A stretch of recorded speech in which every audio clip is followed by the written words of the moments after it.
Hi, this is Peter from Net Foundation and welcome to the fourth video in the second series on how to make a course in its learning.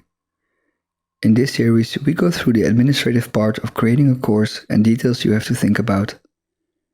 In this particular video, I will show you how to work with a hierarchy, how to make and choose terms for the assessment record, and how to transition from one course year to the next one. In another video, I already talked about adding students to a hierarchy, and now I will show you how to do just that. When working with hierarchies, it's very important to stay organized. Don't take this advice for granted, because especially when your organization is going to have more participants over the years, you will have to pay more attention to the structure. Under admin, you can go to hierarchy. I have a lot of different schools in my system, but you will probably have an empty page. Now what you want to do is add a sub-level. Click on add and give it a name. I will show you a logical way to add a hierarchy. In this example, demo tutorial will be your organization. Within this organization, I made two categories called staff and students. Under students and staff, I made groups in which the classes are. These groups are sorted by the year the class began, so that you can easily find the class. This way you don't have to make new classes for the next year, but you can just use the one you already made. Let's add one more class by opening the structure and clicking on add. I'll type class 3 and now I click on save. So, how do we add students or staff to the right course? First, make sure you have put the student in the correct hierarchy. I'll go to the students setting and there I will change it to class 1. When adding students, you can do this beforehand.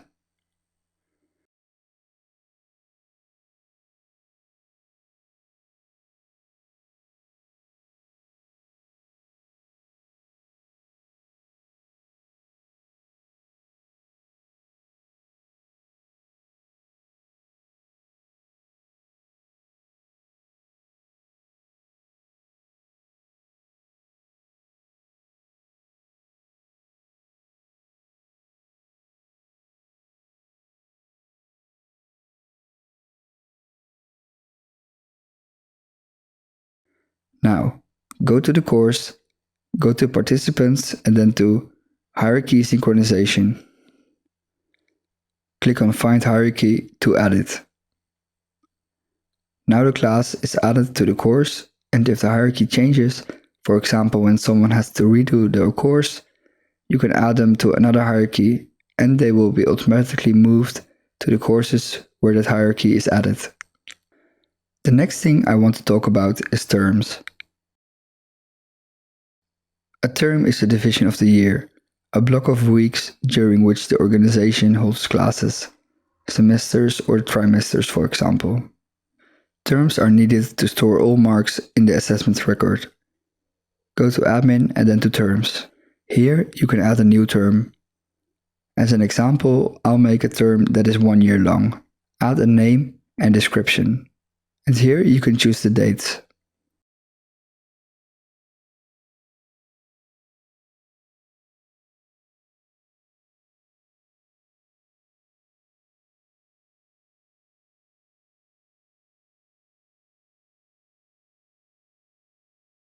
Now you can add a term in the course settings by following what I do.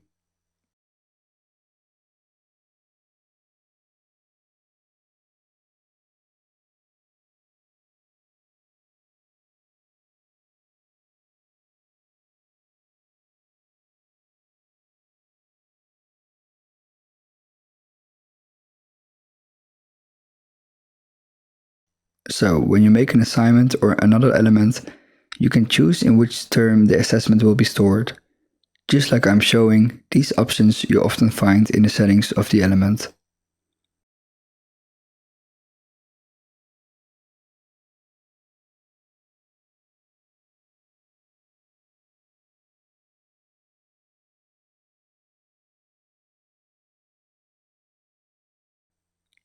So, what do you do when the course year is over? Go to the courses in your admin section and look for the course that is over. Select the course and click on Archive.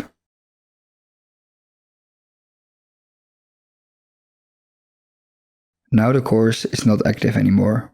Then you want to remove the students or the hierarchy from the course.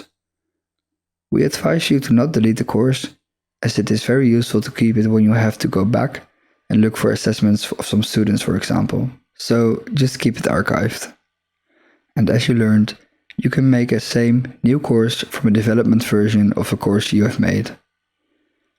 You'll make a new course from a template and then select the development course. And from there, you will add a new hierarchy again. This was the last video in the series about the administrative part of creating a course. Remember that you can find help pages all over It's Learning. Just look for a question mark icon, and when you're on the help page, you can find all kinds of different topics. Good luck and thank you for watching.